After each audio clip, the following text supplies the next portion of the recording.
Alright guys, so the video I'm going to do today is talking about the S&B air intake. I know a lot of these companies' air intakes have been kind of under some heavy fire lately for causing a bunch of check engine lights.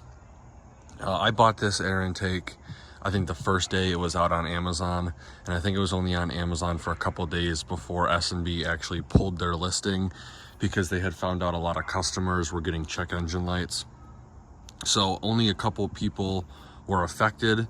I unfortunately was one of those people, and that's why you haven't been able to purchase this from S&B's website or Amazon. And if you have purchased it but it hasn't shipped yet, it's on a delay because they're trying to fix the problematic part. So what happened with me was I had I don't remember the code off the top of my head, but it was an underboost code. I had removed this when let me start from the beginning actually. I had installed this, everything worked perfect. I had the silicone blocker on here. I took it off thinking, you know, I'd get a little bit more airflow. And then my check engine light came on, which was an underboost check engine light. And so I put the silicone back on, had the dealer clear the code, and I was on my way. I messaged S&B, said, hey, I got a check engine light. They said, yeah, a lot of people are getting check engine lights. We'll send you out a revision. So I took this off again and haven't had a check engine light since. This is the final revision that they had sent out. This is the fourth one I've gotten. This one changes the locations of these sensors. Previously, these would be actually down here closer to the turbo, and now they are up close to the actual filter itself. You do get a new filter and a clamp right there. It is a little bit different than the one that originally came with this system. Let's go over here and look at all the previous revisions. So this one was the stock air intake pipe. Same, it used the same connectors, obviously. This was the second one they sent me.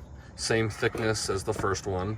However, they sent me a different, I believe this is an IAT. They sent me a different IAT plug to fool the computer into thinking it had the proper amount of boost. And keep in mind, after I had the check engine light cleared, I hadn't gotten a code since. But, so that one was the new IAT sensor fool or whatever. The third one they sent out, I hadn't even installed on the truck because I haven't gotten a code yet. And this one is like 2 to 3 times as thick as these guys. And if you look too, in here, there are little bulges at where the screws go. And they were thinking that was originally one of the causes of the check engine light was the bulges, and it was messing up with the sensors. So with this thicker one, there are no bulges. So that's what they were thinking was the problem. Come to find out, it was actually the location of these sensors. So here's the original stock, you know, air filter they sent me. It has this little ring around it, and it clamps through the air intake onto the actual down portion tube itself. The new kit, they give you a silicone ring right here that you install into the box. You put the tube through the ring, and then it connects via a clamp. It has this same thing right here. The new filter just doesn't have this little kind of lip right here.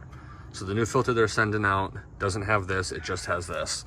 Honestly, installing the new filter was kind of a pain in the butt just because there's not enough room to get my big old hands in there to screw that down.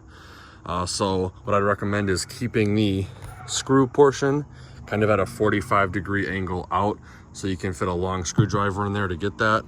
But everything went on fine. They reverted back to the original sensor port for this guy. They're not giving you the fooler plug. So everything is good now. I haven't had a check engine light. This has been off since. Everything else is still 100% original. The box is original. This, you know, pull off tab is original. All the grommets and stuff are original. The only thing that they really changed was the air filter, the tube, and then they give you a little silicone ring to put around the inside of the box. But I want to go over this. A lot of people were irritated with S&B. I know Sinister has been having nothing but problems with their intake. AFE utilizes a kind of a different design where they have more of the stock air intake system retained on their particular design. But I'll tell you right now, S&B went above and beyond to make things right. They stopped shipping things out. They stopped production on it until they got it right. And the few people that did receive their boxes, they have been working with constantly.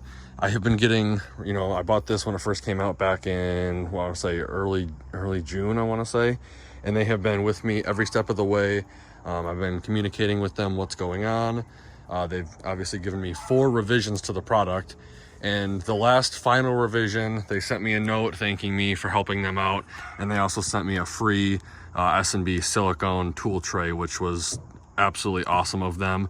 And then just yesterday, I received a phone call from one of the guys at S&B, just, you know, touching base with me, making sure that everything is fine. Everything is working great. No check engine lights. Asked me a couple questions about the truck. Obviously, because we, you know, have some weight reduction going on. But they went above and beyond, in my opinion, on all of this. I know it's kind of annoying to deal with, but going with a company that will stick with it until the problem is fixed is absolutely amazing. So once they reach out to me again, because I told them that you know, I do YouTube, and I'm trying to get people to buy these because they're just, you know, a really good company in my opinion. When they reach out to me and let me know that they're shipping the new boxes and putting the new one up on Amazon, I will be putting a link in the video. You can definitely buy it there, and that will be at the best price. So I really appreciate you guys watching the video. If you know somebody who's having a problem with this intake system, definitely send them this video. Let them know that S&B is doing everything they can to make things right. If you want to follow the build, please consider subscribing. Like always, thanks for watching and have a great day.